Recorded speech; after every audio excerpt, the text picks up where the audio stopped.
Television. চুরি ও লুটের ঘটনায় পুলিশ সুপারের তদন্ত চায় রংপুরের মিঠাপুকুর উপজেলার খোড়াগাছ ইউনিয়নের কুটিপাড়া গ্রামবাসীরা।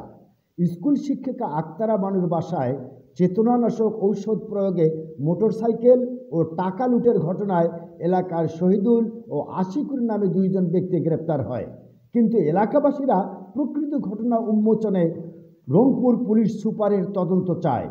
এ ব্যাপারে গ্রামবাসীরা বলেন, জি, আপনার নাম কি? আমার নাম ইয়েছে।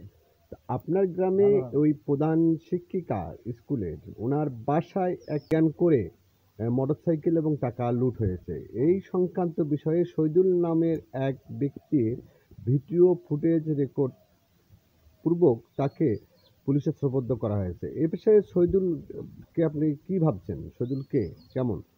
শহীদুল আমাদের গ্রামে থাকে, আমরা কোনোদিন দেখি নাই তার ন্যায় অন্যায় করা। সে একটু কিন্তু শয়তান লোক, হয়তো একটু টাস খেলে, এতখানি আমরা চিনি। কিন্তু ওই কাম কাজও করে, ও ছেলে আছে ঢাকায়, ঢাকাও যাতায়াত করে, এতখানি জানি। এই দিন মধ্যে শুনলাম যে সে নাকি তার বাড়ি চুরি করছে। আমরা মোড়ের মধ্যে যা শুনলাম যে তার নাকি বাড়ি চুরি করছে, কিন্তু আমরা এই বিষয়ে ওই চুরি সম্পর্কে কিছুই জানি না। শুনলাম এলি মোড়ের মধ্যে বাড়ি চুরি। এ বিষয়ে আপনি কি চান? কি চান আপনারা? এই ব্যাপারে আমরা চাই পুলিশ প্রশাসন তার কাছে সুপারিশ পত্র, মানে সে ভালো ছেলে কেন ফাঁসা হলো। ভাই, আপনার নাম কি? আমার নাম লাবলু। আপনার বাড়ি এটাই? হয়, এই বাড়ি আমার। তো এই শহীদুল নামে এক ছেলে এই মোটরসাইকেল চুরি এবং টাকা লুটের ঘটনায় পুলিশ কে সোপর্দ করেছে তারা। তো এই বিষয়ে শহীদুলের বিষয়ে আপনি কি জানেন? শহীদুল কেমন? শহীদুল তো হয়তো খুব মোটামুটি ভালো লোক, কিন্তু আগে যা করছে আমরা ওগুলো দেখি নেই, বা কোনোদিন মানুষের একটা মানে বা মুরগি বা হাঁস আমরা কোনোদিন নাড়তে দেখি নেই। কিন্তু সে যে ভিডিও ফুটেজ দিছে, স্বীকারোক্তি দিছে, সে নাকি চোর দেখছে, চোর যাওয়া দেখছে। ওটা তো আমরা যেটা দেখি নাই, সেটা আমরা কিভাবে বলবো? মানে উনি চুরি করছে নাই করে, আমরা তো সেটা দেখি নাই। খালি আমরা মাজার মোড়ে চা খাইতে গেছি, যা দেখি হট করে এদের মধ্যে শহীদুল ওনার ছেলের কাছ থেকে আসি গোপালপুর থেকে নিয়ে আসি, পুলিশ প্রশাসনক ডাক দিয়ে ওনাকে চালান করছে। এইটুকু আমরা জানি। আমরা এই বিষয়ে পুলিশের সুষ্ঠু বিচার চাই। নাম কি আপনার? এটা কি পাড়া? কুড়িপাড়া। এখানে ওই প্রধান শিক্ষিকার বাড়িতে মোটরসাইকেল চুরি হয়েছে এবং টাকা লুট হয়েছে। হ্যাঁ, এ বিষয়ে শহীদুল ইসলাম নামে এক আসামিকে পুলিশকে সোপর্দ করা হয়েছে, পুলিশ গ্রেপ্তার করেছে। তা এখানে তার ভিডিও ফুটেজে তদন্ত আছে। শহীদুল একজন কিছু জিনিস দেখছে এবং চুরি লুটপাট করেছে। তো এই ব্যাপারে শহীদুল সম্পর্কে আপনি কি জানেন?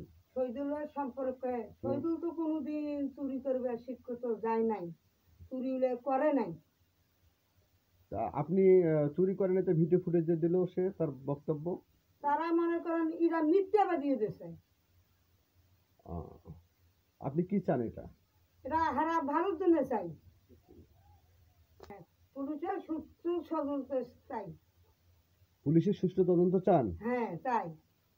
মানে আপনারা প্রকৃত চোরকে শনাক্ত করতে বলেন? হ্যাঁ, বলি। ভাই, আপনার নাম কি? আমার নাম মোহাম্মদ মুসিয়াত। আপনার গ্রামে একজন এই প্রধান শিক্ষিকা, ওনার বাসায় মোটরসাইকেল এবং টাকা লুট হয়েছে। এই সংক্রান্ত থানায় একটা মামলা হয়েছে এবং পুলিশ নামে এক লোককে গ্রেপ্তার করেছে। তা এই শহীদুল কি যে মানে প্রকৃতপক্ষে যে ভিডিও একটি ফুটেজ দিয়েছে, ভিডিও ফুটেজে কি শহীদুল প্রকৃতপক্ষে দায়ী? না, তার যে বক্তব্য আছে সে চুরির মাল নিয়ে যাওয়া দেখছে, করা দেখছে, এটা কি আপনি কতটুকু মনে করেন? না, আমরা তো জানি ও লোক ভালো, ও লোক উদাহরণের কাজ করতে পারে না।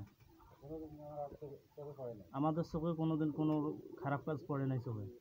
আপনারা কি চান এই বিষয়ে? ওই লোকের আমরা ভালো চাই, ওই লোকের খেলা পুলিশের সুষ্ঠু তদন্ত চাই। আপনার নাম কি? আব্দুল মান্নান। তা আপনার গ্রামে এই শহীদুল নামে এক ছেলে মোটরসাইকেল চুরি ও ছিনতাইয়ের সঙ্গে অভিযুক্ত হয়েছে। তো এই বিষয়ে শহীদুল কেমন ছেলে? ভালো ছেলে। শহীদুলকে ওই যে ভিডিও ফুটেজে তার দেখা গেছে সে মানে চোর যে পালায় নাকি দেখছে, চোর নাকি করতে দেখছে। আপনি এই ব্যাপারে কি জানেন? আমরা তো কিছু জানি না। কিছু জানেন না? না। সজুলে কি ওইটা চুরি সম্পর্কে জানেন আপনি? না সজুল কি চুরি ডাকাতি করে? না প্রকৃত অপরাধীরা আইনের সামনে উন্মোচিত হোক এ প্রত্যাশা এলাকাবাসীর। Shafiqul Alam Prince, news desk, ZS television.